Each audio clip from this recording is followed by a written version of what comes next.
welcome to SVG-TV News for Monday, November 26, 2018. I am Jennifer Richardson with the details. The Roads, Buildings and General Services Authority, BRACSA, today commenced its annual Christmas Road Cleanup program. BRACSA's Communication Officer, Roxton Millington, said the program, which will run for 3 weeks, will provide temporary employment for a significant number of Vincentians. Buildings and General Services Authority, BRACSA, commenced its Christmas road cleaning program today in various communities throughout St. Vincent and the Grenadines. The program is expected to run for a period of 2 to 3 weeks at a cost of approximately $3 million and will employ approximately 6,800 persons. These include gangs, jobbers, and truckers. We would be focusing mainly on the clearing of drains and road verges. Millington said BRACSA will also continue its road repair program, thus also giving the critical infrastructure a facelift for the season. The authority is also continuing with its road repair program, and all attempts are being made to schedule and implement these repair works to accommodate motorists and road users. The patching units are also out doing patching in various communities throughout mainland St. Vincent and some parts of Kingstown. BRACSA looks forward to the cooperation of the public with a view that works will be completed on schedule and with minimal disruption. BRACSA's 2017 Christmas Road Cleanup program ran for a period of 2 weeks at a cost of $2.5 million, providing temporary employment to some 4,000 persons. Representatives of various private and public sector entities here will this week learn more about international standards and trade facilitation reforms. This through a training workshop which commenced today and is being hosted by the Ministry of Foreign Affairs and the United Nations Conference for Trade and Development, UNCTAD. The training program is designed to help implement the World Trade Organization's trade facilitation reforms and consists of 4 modules.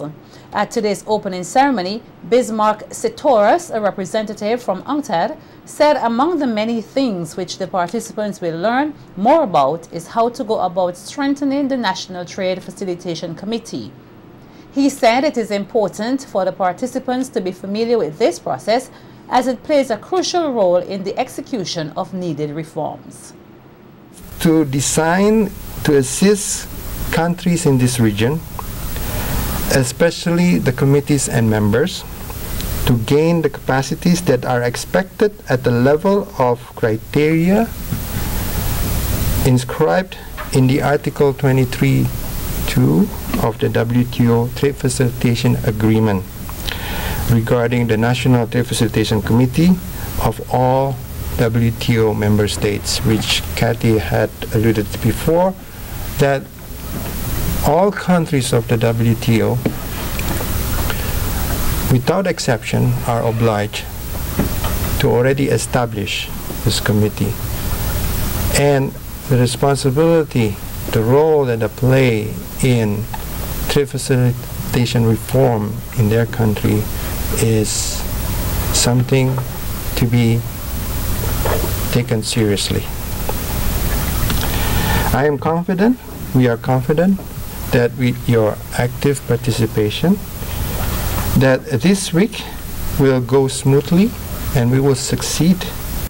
Meanwhile, Director of Trade Okolo John Patrick said the World Trade Organization has implemented various measures designed to improve trade among member states which seek to reduce cost and promote efficiency. She said the workshop will allow the participants to learn about these provisions and how to implement them, which will be of benefit to SVG. In partner with UNCTAD through the financial assistance from the United Kingdom on the empowerment program for the trade facilitation committees.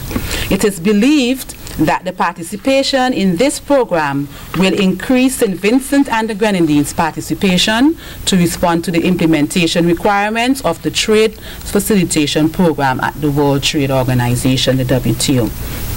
I'd like to take this opportunity to wish you a very productive and interactive workshop, and it is my hope that the knowledge gained with the assistance will assist in improving the efficiency and effectiveness of agencies that oversee trade by simplifying the procedures and improving the enforcement capacities through the use of technology and reform. Prime Minister Dr. Rav Gonsalves is currently on an official state visit to the Republic of Ghana. The Prime Minister's delegation includes SVG's High Commissioner to London, Senior Lewis, and Ambassador to the Republic of Cuba, Ellsworth John. The Prime Minister is also accompanied by wife Eloise Gonsalves and the Security Officer Adrian Francois. While in Ghana, Prime Minister Gonsalves will meet with President of the Republic of Ghana, Nana Akufo-Addo. He will also visit the Council for Scientific and Industrial Research in Accra, Ghana, and will meet with researchers at the Cocoa Research Institute in Bonsu. On Thursday, November 29th, Prime Minister Gonsalves is expected to deliver a lecture at the University of Ghana titled Rebuilding the African-Brazil-Caribbean Movement for Trade, Culture and Diplomatic Enhancement. The event is hosted by the Institute for African Studies and will be opened to the public. In a news release, the Agency for Public Information states that while in Ghana, Prime Minister Gonsalves hopes to strengthen the relationship between both countries, form cultural linkages, look at avenues for tourism and investment promotion, and help SVG enhance its cocoa production and research. The Grenadine island of Bequia has seen an increase in tourism activities over the past decade. So says Deputy Director of Grenadine Affairs, Herman Belmore, in a recent interview with SVG-TV News. I am old enough, and I should say I lived long enough on Bequia to have seen the changes, where we went from a situation where we had one or two very small hotels, namely the Frangipani Hotel and the Friendship Bay Hotel, that were considered hotels. And we've gone from the early 60s where every seafaring person on the island knew the names of the yachts that came and left by name. We knew them by sight and by name, because we sat on the hill and actually named our favorite yacht every day as they come and go from Port Elizabeth. So we've grown from that situation to where we've got what may be considered 4- or 5-star hotels on the island, and with an abundance of yachts, where Bequia and the Grenadines in general has grown to be the mecca of yacht and tourism in the Eastern Caribbean. Belmore, who is also from Bequia, says several tourism initiatives were undertaken over the years, mainly by hoteliers. He noted that the popular Friendship Beach Hotel has undergone a transformation, the most recent being the Liming Hotel. That's the Liming Hotel restaurant and bar at Adams Bay, which will be opened soon. And I've had diplomats from several parts of the world visit there and declare the Liming Bar restaurant in particular to be a world-class facility. It's really, really developing into be a nice facility. So the Friendship Bay Hotel that existed way back when became dilapidated. It was bought by a new company, demolished completely, and it's being rebuilt. So they're in the final stage of being of reconstruction as an extension of the Bequia Beach Hotel.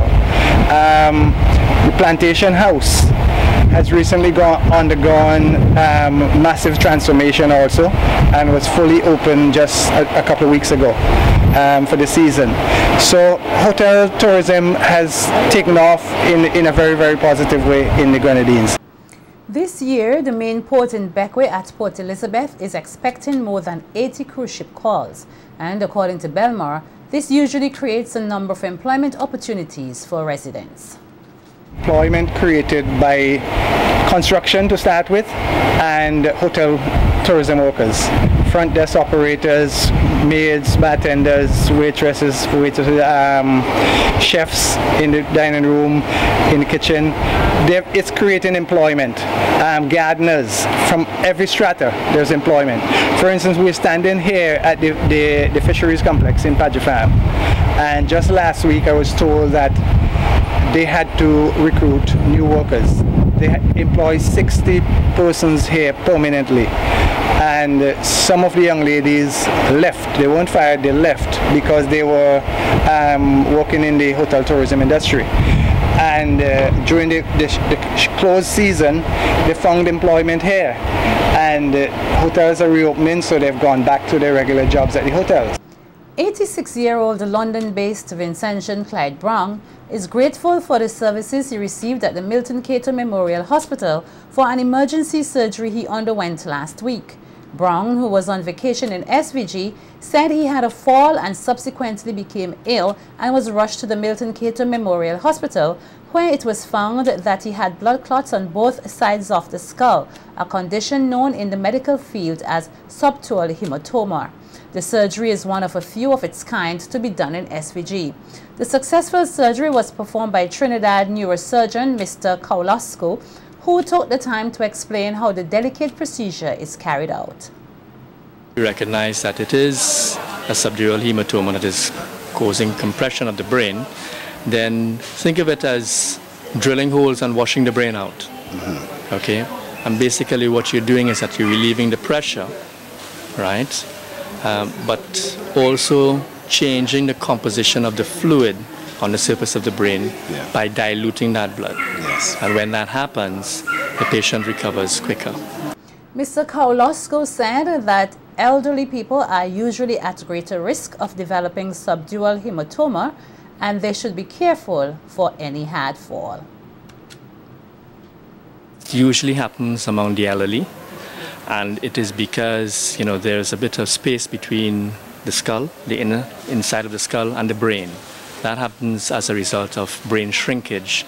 That is a natural aging process. And sometimes, you know, among the elderly, they may stumble, and you do have bridging vessels, veins between the surface of the brain and the inside and the inner layer of the skulls that may rupture and cause this bleeding. Now, majority of the time it settles down and the blood is absorbed. On other occasions, it may persist in terms of new blood vessels bleeding and end up in a situation similar to Mr. Brown's own, where there is pressure on the brain. The patient may present as if they had a stroke, or for instance, you know, confused, right, demented, okay, even sometimes with, you know, early psychiatric illnesses. Brown, who is a former chairman of the SVG Association in London, said that he could have lost his life had he not undergone the emergency surgery at the Milton Cato Memorial Hospital. Having a new lease on life, Brown said he has learned a great lesson which other elderly persons should also take heed of. A man just done a 5 mile in Mastigran and all, and the Caravan. Here he lies. And all because I refused to have help from someone when I was having a shower. And I slipped. I hit my head in my bathroom, which I regretted every minute of it now. I should have accepted help. But, you know, however, I have to thank Mr. Carosella for his swift reaction to my injuries, that I'm able to sit up in this bed and can speak to you. Thank you. SVG-TV News understands that the Milton Cato Memorial Hospital has a system whereby specialized doctors from other Caribbean countries can carry out emergency surgeries on patients once family members give consent. Stubbs Primary School copped first place in this year's KCCU quiz competition, followed by CW Prescott Primary and Lauders Primary in third place. The two students who represented Stubbs Primary in the competition received a cash prize of $250 each and a tablet. Their school was awarded $2,000 and the trophy. 6 primary schools reached the finals in this year's competition. There were 4 categories, namely local and regional history, sports, credit union affairs, and general knowledge. The first round was multiple choice questions, round 2 closed questions, third round spelling, and the last round close-ended questions. Here is how the students did in the spelling category. M-O-R-T-A-G-E. Incorrect. You missed the G. M-O-R-T-G. You missed the first G. Kingstown Preparatory. Embarking. E-M-B-A-R-K-I-N-G. Correct. Lauders Primary. Identification.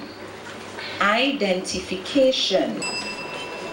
I-D-E-N-T-I-F-I-C-A-T-I-O-N. Correct. Tubbs Government. 60th. 60th. S-I-X-T-I-E-T-H. Correct.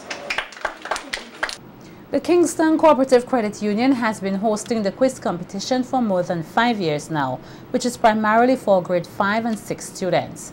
President of the KCCU, Cynthia Hope Brown, said that this year's competition is important as it coincides with the union's 60th anniversary. She said the competition also forms part of KCCU's corporate social responsibility to give back to the society, especially in education. Our annual National School Quiz provides a forum for the nation's young children to compete. Healthy competition is quite good, you would agree with me. It boosts your confidence and tests your preparation skills. And you guys did very well today. But then give them a round of applause. Dance Development Officer in the Ministry of Tourism, Sports and Culture, Maxine Brown, has reiterated her call for more schools to embrace the performing arts. This as the Bishop's College Secondary and the Intermediate High School prepare to compete for top honors in the Secondary School's 2018 Drama Festival. 10 schools took part in this year's competition, with the Chumaka, Ontario Secondary School taking the 3rd spot after the preliminary rounds. Brown, who is a vocal supporter of the performing arts, said drama is a useful outlet not only to showcase the talent of youngsters, but also helps with their overall development, including their communication skills. Drama improves communication skills, and earlier the education official alluded to it. It seems obvious to say that drama improves verbal and non-verbal communication, but it is worth saying that this benefits young people throughout their life. It improves vocal projection, articulation, tone of voice and expression. Importantly, it also develops listening and observation skills. So let's recap. Drama is confidence, it's cooperation, it's concentration, and it's communication. All these helping to make you a well-rounded student. My advice, get involved in the arts. Brown is encouraging principals and other educators to make the needed investment in drama, noting that it will bring great rewards. We appeal to the Ministry of Education, schools, principals, teachers, students, and parents too, to take the arts seriously. We need to show the appreciation for arts and culture, because not only will it bring joy into your life, but the multiplicity of benefits that can be derived are unmatched. Embrace drama, embrace dance. Yes, I must say that word. Embrace the arts. Say yes to arts integration in schools, and you will surely reap the benefits of an arts-infused education.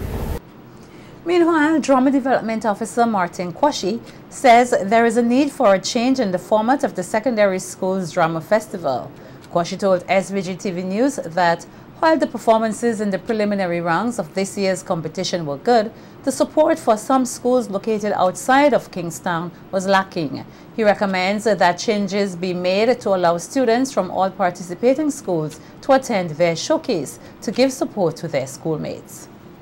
The students did well on stage. They made a good account of themselves, and so we had a very good preliminary round of judging.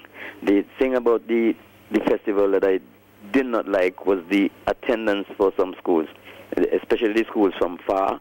They did not get plenty support, and then the schools in town, they got lots of support. And that's why I'm saying that we need to change around the festival format so that we have the audience, automatic audience, where you have children from other schools come into the Peace Memorial Hall, so we'd have an automatic audience for every school. So that would give them an equal advantage. And not because you're in town that you have your school coming over, and then when you're from far, you can't bring your supporters because they're from far. So that was one of the disadvantages I have with the festival. But so far, the quality is very, very good, and we just have to move on. The Secondary School Drama Festival officer said he is pleased with the decision to focus on the younger students this year, noting that this will help to build the confidence and experience of the students and create a level of sustainability for the festival. And I like how they bring the young ones, so that when they reach Form 5, they will be very seasoned actors. So rather than bringing all the actors from Form 5, which they leave in school next year, you start to build on the drama club. So you take the Form 1s and 2s and 3s, and you put them on stage. So by the time they have 2-3 years on stage, they would be very experienced. And that's how you build your drama club. And so because if you use the Form 5 every year, then you would have to restart and rebuild every year. And that's not good for the sustainability of your drama club. The National Secondary Schools Drama Festival climaxes this Wednesday, and Kwashi is encouraging the general public to support the youngsters. After the performance by the two schools, the schools will have the award ceremony, and where we will distribute the awards to the nominations and the winners of each category. And also, the dramatists of the festival will be crowned on that night. Therefore, I am appealing to the public to come out at the Peace Memorial Hall on Wednesday, 28th November, for this exciting clash of the finals between the Bishop's College Kingston and the Intermediate High School. And the two directors are raring to go. I spoke to them this morning, and they're raring to go. They're not backing down at all. And the finals is free, and it starts at 3:30 p.m. in the afternoon. Everybody be there. This is your early Christmas gift. The police are investigating the circumstances surrounding the death of Kevin Patrick, a 27-year-old laborer of Layu. According to the police, between 10 a.m. on Friday, November 23rd and 9:35 a.m. on Saturday, November 24th at Layu, some unknown person or persons caused the death of Patrick by allegedly shooting him in the head and left arm with a gun. Patrick was reportedly discovered in an area known as First Land Mountain, located in Layu, where he farmed some lands. The police are soliciting the assistance of members of the public who have information that will assist in the investigation and prosecution of this case. Persons are asked to contact the ACP in charge crimes at 456-1339 or officer in charge of CID at 457-1211 or 456-1810.